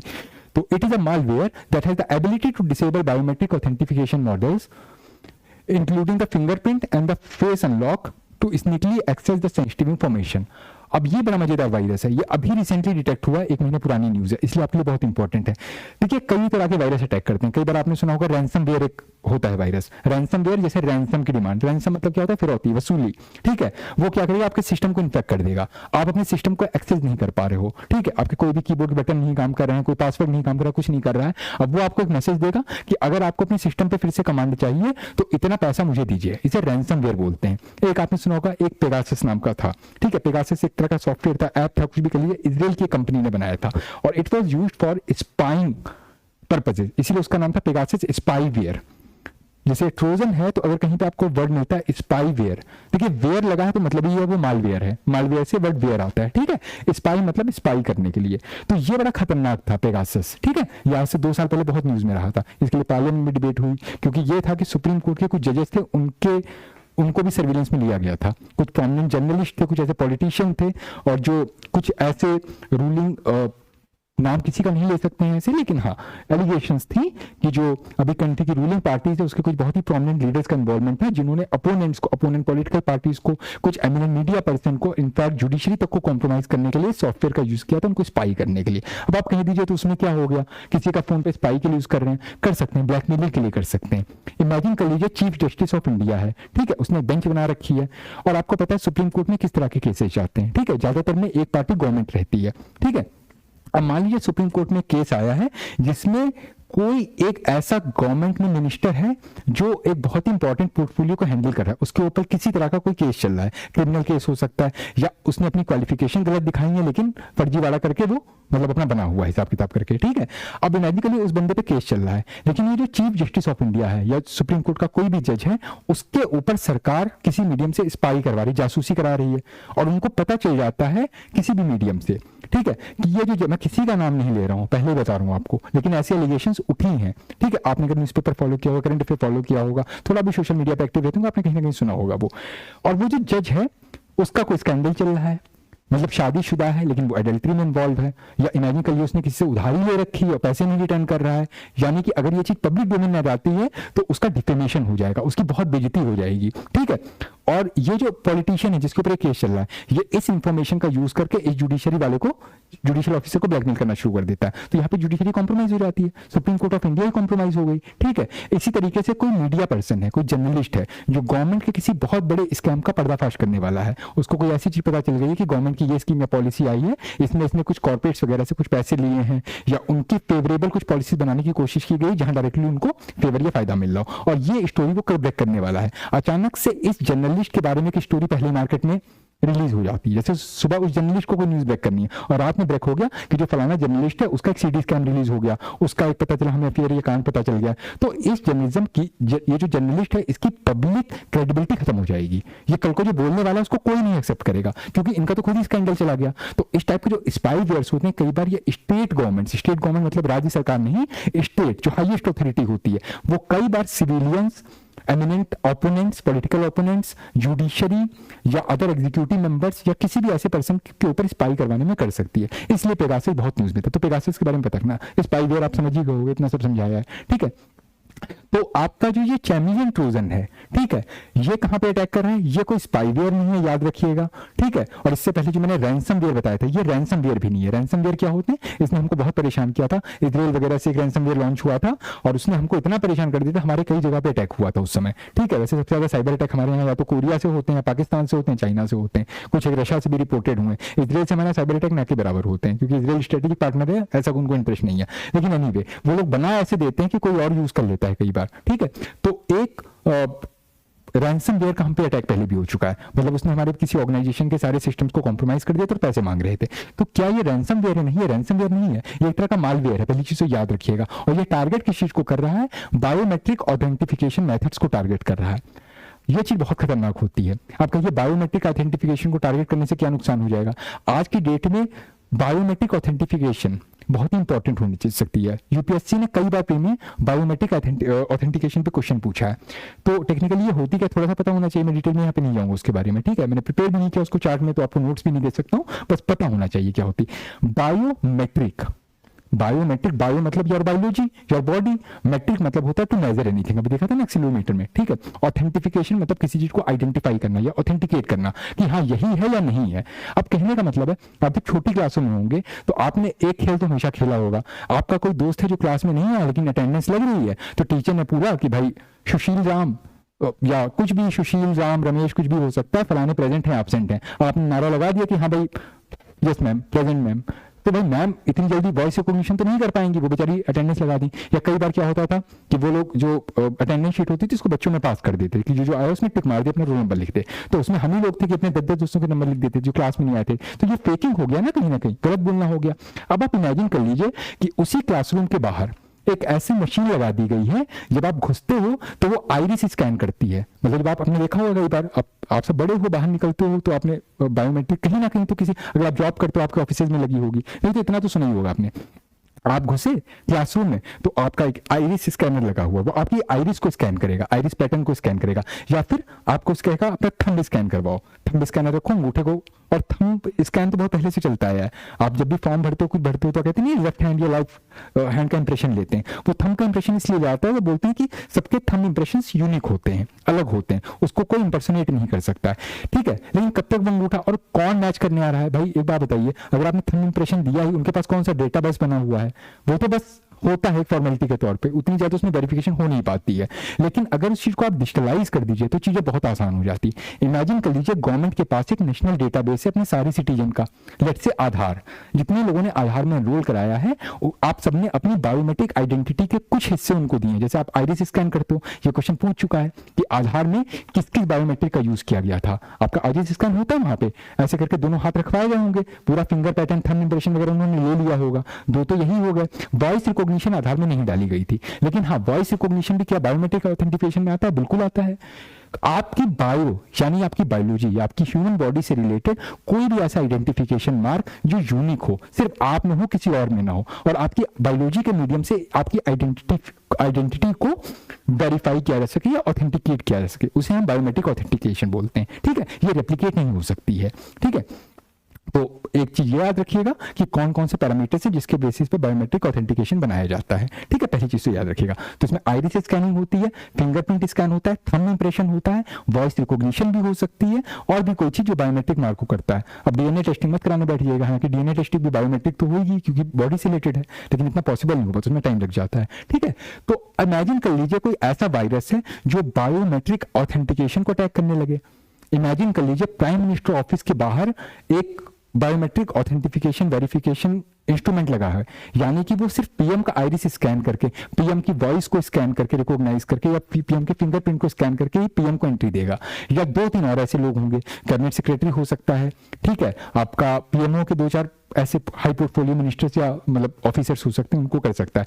अब इमेजिन कर लिया उसी को किसी ने कॉम्प्रोमाइज कर दिया और कोई भी आया गया आदमी सीधे पीएम ऑफिस में घुसता चला जा रहा है या सेक्रेटरिएट में घुसता चला जा रहा है। तो और ये तो चलिए पीएम लेवल की मैं बात कर रहा हूँ, इसरो, डीआरडीओ, कुछ ऐसी साइट न्यूक्लियर फैसिलिटीज होती हैं जहां हर किसी को एक्सेस नहीं दी जा सकती है, ठीक है। आपको न्यूक्लियर फैसिलिटी है, कोई आपका न्यूक्लियर पावर प्लांट लगा है, तो हर कोई घूमने वाला थोड़ी ना जाके वहां पे कोई रिएक्टर और सबको जाके छू छू के देख रहा है, कोई टूरिस्ट स्पॉट थोड़ी ना है। लेकिन अगर कोई स्पाईवेयर या कोई भी इस टाइप का वायरस आपके बायोमेट्रिक ऑथेंटिफिकेशन मेथड्स को डिसेबल कर सकता है, तो वो क्या नहीं कर सकता है, वो उसकी एक्सेसिबिलिटी बढ़ जाती है। आज की डेट में हर चीज बायोमेट्रिक ऑथेंटिकेशन तो हो गई है। कोई भी हाई पोर्टफोलियो ऑफिस होगा, कोई भी बहुत ही, चाहे गवर्नमेंट हो चाहे प्राइवेट हो, सब कुछ बायोमेट्रिक स्मार्ट होम आपने सुना ही होगा, आप अपने घर को सिक्योर कर सकते हो। और मैं क्यों आपको बता रहा हूँ, ध्यान रखिएगा, यूपीएससी ने अपने 2017 या 18 के प्री में इस टाइप का क्वेश्चन पूछा था, पॉसिबल सजेस्टिव मॉडल, मतलब एप्लीकेशंस ऑफ आर्टिफिशियल इंटेलिजेंस या स्मार्ट होम्स टाइप के। स्मार्ट होम क्या होते हैं? स्मार्ट होम वही होते हैं कि आप बाहर से आइए, आपका गेट के लिए आपको ताले के लिए चाबी ना घुमानी पड़े, आपने प्यारी सी आवाज में कुछ बोली, आपकी आवाज सुन के खुल गया, सिमसिम आपने बोला और वो खुल गया। मतलब आपने कोई भी वॉइस अपनी रिकॉर्ड रखी है, वो वॉइस के सैंपल को वो कर ले, या फिर आपका आईरिस स्कैन कर ले, थंब, उससे होगा क्या, सिर्फ आप या आपके फैमिली मेंबर जिनका डेटाबेस उसके सर्वर में पड़ा हुआ है, उन्हीं के कहने पे घर का दरवाजा खुलेगा। और जब आप अंदर आते हैं तो कहते हैं एलेक्सा गाना बजा, एलेक्सा गाना बजाना शुरू कर देता है, ठीक है। या फिर आप बाहर से आए, सीरी एलेक्सा, आप कहते हैं कि बाहर बड़ी गर्मी थी, एसी चालू कर दो, मतलब एसी ऑन करने के लिए आपको रिमोट उठाने की जरूरत नहीं है, ठीक है। आपके वॉइस रिकॉग्निशन, इनको स्मार्ट होम बोलते हैं, ठीक है। सब कुछ इलेक्ट्रॉनिकली हो रहा है, सब कुछ डिजिटली हो रहा है, आर्टिफिशियल इंटेलिजेंस का पार्ट है, ठीक है। लेकिन कहीं ना कहीं ये ऑपरेट तो बायोमेट्रिक पे हो रहा है ना। अब इमेजिन कर लीजिए आपका बायोमेट्रिक ऑथेंटिकेशन ही कॉम्प्रोमाइज हो चुका है। कोई भी आदमी बाहर से आता है, वो कहता है खुल गया सिमसिम, तो अंदर की चीजें कॉम्प्रोमाइज है, वो तो खुल जाएगा, फिर वो अंदर आएगा, लॉकर को खुल गया सिमसिम, वो भी खुल गया, आप जब तक वापस आए आपका घर पे झाड़ू लग चुका है, ठीक है। तो that is the kind of the thing, ठीक है। तो that is covered under the biometric authentication. तो आपको ये याद रखना है कि ये जो चैम्पियन ट्रोजन है, ये बायोमेट्रिक ऑथेंटिकेशन पे टारगेट करता है, उसको डिसेबल करता है। पॉसिबल कॉन्सिक्वेंसेज मैं आपको बता चुका हूं, अब बहुत ही अच्छे से समझ गए होंगे। तो that's all for this slide, we will continue with our topic in the upcoming sessions. Thank you so much. Take care. Have a lovely day.